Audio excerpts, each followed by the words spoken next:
महाबली कुंभकर्ण मारा गया।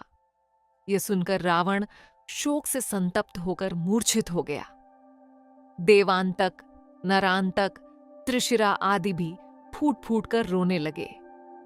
थोड़ी देर बाद त्रिशिरा ने रावण को सांत्वना देते हुए स्वयं युद्ध में जाने की बात कही, जिसे सुनकर रावण को ऐसा लगा मानो उसे नया जन्म मिल गया हो। त्रिशिरा की बात सुनकर देवांतक, नरांतक और तेजस्वी अतिकाय भी समर भूमि में जाने के लिए उत्साहित हो गए। वे सभी महाकाय निशाचर गर्जना करते हुए, सिंहनाद करते हुए और बाण हाथों में लेकर युद्ध क्षेत्र में पहुंच गए।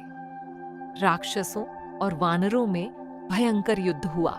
नरांतक और त्रिशिरा का वध हनुमान द्वारा, महोदर का नील द्वारा, महापार्श्व का ऋषभ द्वारा और अतिकाय का वध लक्ष्मण द्वारा कर दिया गया। उन सभी की मृत्यु का समाचार पाकर रावण बहुत ही हतोत्साहित हो गया। रावण को शोक के समुद्र में निमग्न एवं दीन हुआ देखकर इंद्रजित ने कहा, तात, राक्षस राज, जब तक इंद्रजित जीवित है तब तक आप चिंता और मोह में न पड़ें। इस इंद्र शत्रु के बाण से घायल होकर कोई भी सम्रांगण में अपने प्राणों की रक्षा नहीं कर सकता।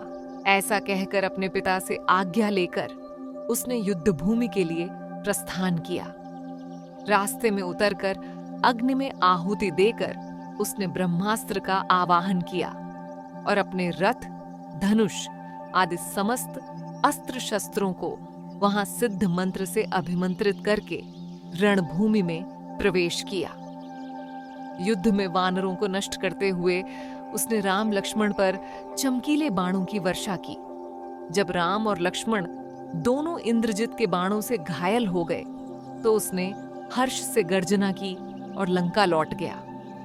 राम, लक्ष्मण तथा अनेक वानरों के निश्चेष्ट हो जाने पर वानर सेनापति किंकर्तव्य विमूढ़ हो गए। तब विभीषण ने उनके मूर्छित होने का कारण ब्रह्मास्त्र को बताया। जाम्बवान ने उन सभी की मूर्छा को दूर करने के लिए हनुमान से ऋषभ पर्वत और कैलाश पर्वत के बीच में उत्पन्न हुई मृत संजीवनी, विशल्यकर्णी, सुवर्णकिरणी और संधानी नाम की औषधियों को लाने के लिए कहा। जाम्बवान की बात सुनकर हनुमान असीम बल से भर गए और उन पर्वत शिखरों की ओर उड़ गए। अग्नि के समान प्रकाशित होने वाले पर्वत को देखकर हनुमान आश्चर्यचकित रह गए। पर्वत पर विद्यमान औषधियां यह जानकर कि कोई उन्हें लेने आ रहा है, तत्काल वहां से अदृश्य हो गईं। यह देखकर हनुमान क्रुद्ध होकर पूरा पर्वत ही उखाड़ लाए और त्रिकूट पर्वत पर लौट आए। औषधियों की सुगंध मात्र से ही राम लक्ष्मण स्वस्थ हो गए। उनके शरीर से बाण निकल गए और घाव भर गए। इसी प्रकार अन्य दूसरे प्रमुख वानरवीर भी क्षण भर में निरोगी होकर उठ खड़े हुए। इसके बाद सुग्रीव ने हनुमान के साथ मिलकर युद्ध की आगे की रणनीति तैयार की और लंका पर मशाल लेकर धावा बोलने की आज्ञा दी। आदेश मिलते ही वानरों ने मशाल लेकर लंकापुरी में आग लगा दी। पर्वताकार प्रासाद धू धू कर जलने लगे। दोनों ओर से भयंकर युद्ध होने लगा। अंगद द्वारा कंब और प्रजंग का, विभीषण द्वारा शोणिताक्ष का और हनुमान द्वारा निकुंभ का वध कर दिया गया। इस समाचार को सुनकर रावण ने खरपुत्र मकराक्ष को युद्ध के लिए भेजा, जिसे राम ने मार दिया। फिर क्रोधित रावण ने इंद्रजित को युद्ध की आज्ञा देते हुए कहा, वीर, तुम महापराक्रमी राम और लक्ष्मण दोनों भाइयों को छिपकर या प्रत्यक्ष रूप से मार डालो, क्योंकि तुम बल में सर्वथा श्रेष्ठ हो। आज्ञा पाकर इंद्रजित ने हवन किया और रथ में बैठकर युद्ध क्षेत्र के लिए प्रस्थान किया।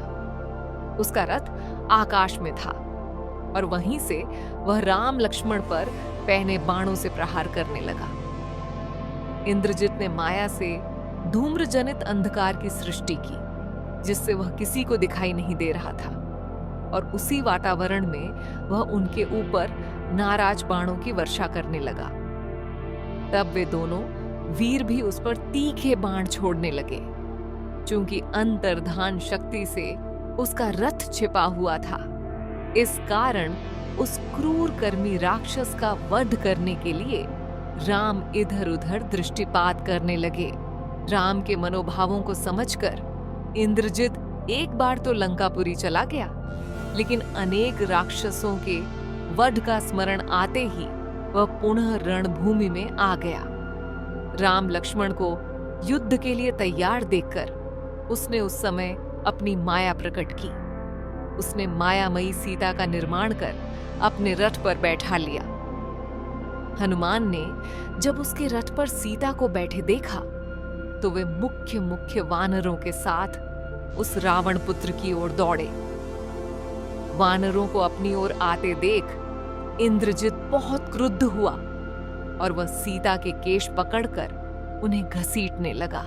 सीता की ऐसी अवस्था देखकर हनुमान कुपित होकर आयुध धारण करने वाले वानर वीरों के साथ उस पर टूट पड़े।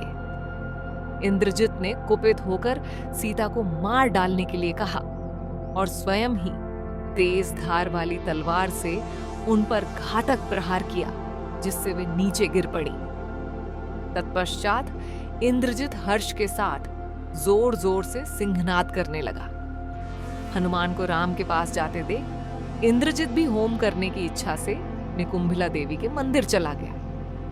जब सीता को मारे जाने का यह समाचार राम को सुनाया गया तो राम मूर्छित होकर गिर पड़े। होश आने पर लक्ष्मण ने उन्हें समझाया। विभीषण को जब सीता वाली घटना का पता चला तो उन्होंने इसे इंद्रजित की माया बताया और यह भी बताया कि इस समय वह निकुंभिला देवी के मंदिर में होम करने गया है। उन्होंने कहा कि उसके होम कर्म में विघ्न डालना चाहिए। राम ने लक्ष्मण को विभीषण तथा वानर राज सुग्रीव की सेना को साथ लेकर इंद्रजित के वध की आज्ञा दी। विभीषण हनुमान के साथ वहां पहुंचे जहां इंद्रजित हवन कर रहा था। विभीषण ने हवन कर्म की समाप्ति से पहले ही उसकी सेना पर धावा बोलने का आदेश दिया। अचानक हुए हमले से इंद्रजित क्रोध में भर गया और अनुष्ठान छोड़ युद्ध के लिए उठ खड़ा हुआ। लक्ष्मण और इंद्रजित के बीच भयंकर युद्ध हुआ। अंत में लक्ष्मण ने ब्रह्मास्त्र से इंद्रजित का वध कर दिया। उसका सिर कटकर धरती पर गिर पड़ा। इंद्रजित के मारे जाने से राक्षस भयभीत होकर लंका की ओर भाग गए, जबकि वानर हर्ष से किलकिलाने लगे।